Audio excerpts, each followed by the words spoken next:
दोस्तों नमस्कार। आप पब्लिक न्यूज़ टीवी देख रहे हैं और मैं हूं देवकीनंदन मिश्र।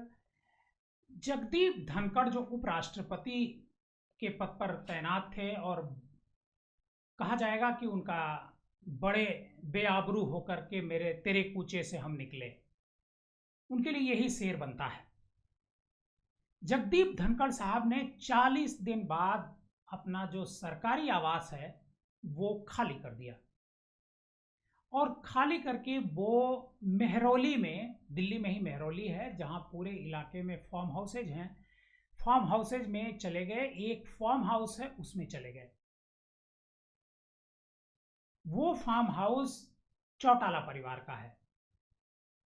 जो अभय चौटाला हैं, ओम प्रकाश चौटाला के बेटे, ये फार्म हाउस बताया जा रहा है कि उनका है और इसी फार्म हाउस में अब वो रहेंगे। तब तक रहेंगे जब तक उनको सरकारी बंगला मिल नहीं जाता है, क्योंकि जो उपराष्ट्रपति होते हैं उनको एक सरकारी बंगला मिलने का नियम है। लेकिन अभी तक 40 दिन बाद इस्तीफे के जगदीप धनखड़ के लिए सरकार ने, मोदी सरकार ने कोई बंगला अलॉट नहीं किया है। और आशंका तो इस बात की है कि मोदी सरकार जब तक रहेगी तब तक जगदीप धनखड़ को सरकारी बंगला नहीं देगी। अब ऐसे में सवाल ये उठता है कि जगदीप धनखड़ आगे क्या करने वाले हैं।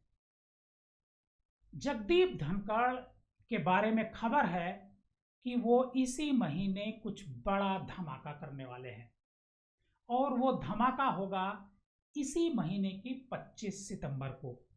25 सितंबर को चौधरी जो देवीलाल हैं उनका जन्मदिन है और हरियाणा में बड़े उत्साह के साथ चौधरी देवीलाल जी का जन्मदिन मनाया जाता है, क्योंकि हरियाणा में बहुत बड़ा परिवार है चौधरी देवीलाल का। और चौधरी देवीलाल जी भारत के उप प्रधानमंत्री भी रहे 2 बार और देवीलाल से ही एक तरीके से कहेंगे कि जगदीप धनखड़ के बहुत अच्छे रिश्ते रहे हैं।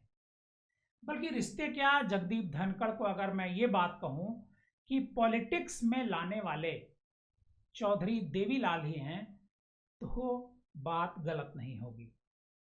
दरअसल चौधरी देवीलाल ने पहली बार झुंझुनू से जगदीप धनखड़ को टिकट दिया था।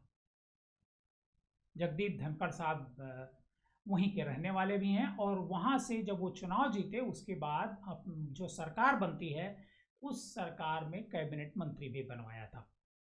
तो इस वजह से उनका इस परिवार से बहुत अच्छा रिश्ता है और इसी रिश्ते की वजह से कहा जा रहा है कि अभय चौटाला जो INLD के लीडर हैं, उन्होंने अपना जो फार्म हाउस है वो रहने के लिए दिया है। अब एक बड़ा सवाल बनता है कि आखिर वो फार्म हाउस में क्यों गए, जबकि कनॉट प्लेस पर उनका अपना एक फ्लैट है। कनॉट प्लेस से लगा हुआ जो इंडिया गेट है, इंडिया गेट से सटे और कनॉट प्लेस के बीच में एक सागर अपार्टमेंट है। बहुत अच्छी सोसाइटी है, मेन जगह पर है। उस सागर अपार्टमेंट में जगदीप धनखड़ का बहुत अच्छा फ्लैट है। लेकिन जगदीप धनखड़ साहब उस फ्लैट में नहीं जाते हैं। जगदीप धनखड़ साहब फ्लैट में न जाकर के जाते हैं अभय चौटाला के फार्म हाउस पर। आखिर इसकी वजह क्या है? क्या जगदीप धनखड़ को कोई डर है सिक्योरिटी का कि अगर वो फ्लैट में रहते हैं तो उनके साथ कुछ हो सकता है? ये बात, इसकी भी चर्चा है। जब उन्होंने इस्तीफा दिया था 22 जुलाई को इस्तीफे के बाद जगदीप धनखड़ इंतजार कर रहे थे, बल्कि कहेंगे कि सर्च कर रहे थे कि वहां से हट करके जो राष्ट्रपति उपराष्ट्रपति का जो आवास है उसे छोड़कर वो कहां जाए। काफी सर्च करने के बाद, कई लोगों से बातचीत करने के बाद ही मुझे लगता है कि उन्होंने अभय चौटाला का जो फार्म हाउस है उसका चुनाव किया। क्योंकि जगदीप धनखड़ को भी कुछ न कुछ तो भीतर से डर है, और शायद इसी डर की वजह से जगदीप धनखड़ अपने फ्लैट में न जाकर के फार्म हाउस में जाते हैं। जगदीप धनखड़ और प्रधानमंत्री नरेंद्र मोदी और अमित शाह से जो के बीच जो रिश्ता है वो बहुत ही खराब हो चुका है। हालांकि जगदीप धनखड़ को बंगाल के गवर्नर से उपराष्ट्रपति मोदी और अमित शाह की जोड़ी नहीं बनाई थी। जगदीप धनखड़ जब बंगाल में वो राज्यपाल थे तो उन्होंने ममता बनर्जी को लेकर के बहुत मुश्किलें खड़ी की। उनकी कई बार आलोचना भी हुई, और जब वो उपराष्ट्रपति बने तो जो विपक्ष के नेता हैं उनको वो बोलने का समय नहीं देते थे। इसको लेकर के भी सदन में, राज्यसभा में कई बार झड़प हो चुकी है। हालांकि इस झड़प में कुछ होता नहीं है, लेकिन जो धनखड़ साहब हैं वो अपनी आदत में सुधार नहीं लाते हैं। आखिर वजह क्या थी कि उनको उपराष्ट्रपति पद से इस्तीफा देना पड़ा? इस्तीफा उन्होंने खुद जाकर के गवर्नर राष्ट्रपति को दिया या मेल से भेजा, इसकी भी सही जानकारी अभी तक सामने नहीं आई है। हालांकि जो इस्तीफा था उसमें उन्होंने लिखा था कि स्वास्थ्य कारणों से हमने उपराष्ट्रपति पद छोड़ने का निर्णय लिया है, लेकिन पता चला है कि वो पूरी तरीके से स्वस्थ हैं और 40 दिन तक वो उपराष्ट्रपति आवास में मौजूद रहते हैं। उपराष्ट्रपति का चुनाव हो रहा है और नए उपराष्ट्रपति जो है अगले 1 सप्ताह के भीतर चुन करके आ जाएंगे। तो जब नए उपराष्ट्रपति आ जाएंगे तो उनके लिए आवास की जरूरत होती है।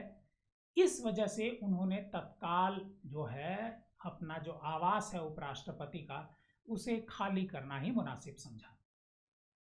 बहरहाल अब खबर ये है कि जो 25 सितंबर को जो हरियाणा में चौधरी देवीलाल का जन्मदिन समारोह होने वाला है उसमें जगदीप धनखड़ शामिल होने वाले हैं। पहले भी वो शामिल होते रहे उपराष्ट्रपति बनने से पहले, इस बार भी वो शामिल होने जा रहे हैं। और जब चौधरी देवीलाल का ये कार्यक्रम होता है, जन्मदिन समारोह होता है, तो इसमें सभी दलों के नेता शामिल होते हैं। सामान्य तौर पर इवन कि बीजेपी के भी नेता उसमें शामिल पहले होते रहे लेकिन अब नहीं होते हैं। जेडीयू, समाजवादी पार्टी, जितने भी समाज लोग हैं सभी उसमें शामिल होते रहे हैं। जगदीप धनखड़ अगर मंच पर खड़े होते हैं चौधरी देवीलाल की जन्म तिथि के मौके पर जो समारोह हो रहा है, तो आखिर वो क्या बोलेंगे? क्या कोई खुलासा करेंगे? क्या कोई भंडाफोड़ करेंगे कि आखिर उनको इस्तीफे के लिए क्यों मजबूर होना पड़ा? सबकी निगाहें इस पर टिकी हुई हैं, क्योंकि जो कुछ भी वो बोलेंगे वो मोदी और अमित शाह के खिलाफ होगा। आपको ध्यान होगा कि सत्यपाल मलिक जो जम्मू कश्मीर के गवर्नर से रिटायर होते हैं और रिटायर होने के कुछ दिन बाद मोदी और अमित शाह को लेकर के, मतलब मोदी सरकार को लेकर के तरह तरह का सवाल खड़ा करते हैं। पुलवामा जो अटैक होता है उसको लेकर के वो सवाल खड़े करते हैं। हालांकि उसको अटैक को लेकर के कांग्रेस ने भी सवाल खड़े किए लेकिन कोई सुनवाई हुई नहीं। पुलवामा अटैक को लेकर के वो सवाल खड़े करते हैं। एक बार राहुल गांधी ने उनका बाकायदे इंटरव्यू लिया था सत्यपाल मलिक का। मीडिया से जब भी कभी वो बातचीत करते हैं तो मोदी की आलोचना ही करते हैं। तो क्या जगदीप धनखड़ अपने इस्तीफे का असली कारण 25 सितंबर को ही बताएंगे? ये हम भी जानना चाहते हैं और शायद आप भी जानना चाहते होंगे, पूरा देश जानना चाहता है। और ये खुलासा क्या होगा इस पर सबकी निगाहें हैं। अगर आप हमारे इस चैनल पर नए हैं, पहली बार हमारा ये प्रोग्राम देख रहे हैं, तो हमारे इस चैनल को सब्सक्राइब कीजिए और इस स्टोरी को ज़्यादा से ज़्यादा लोगों को शेयर कीजिए।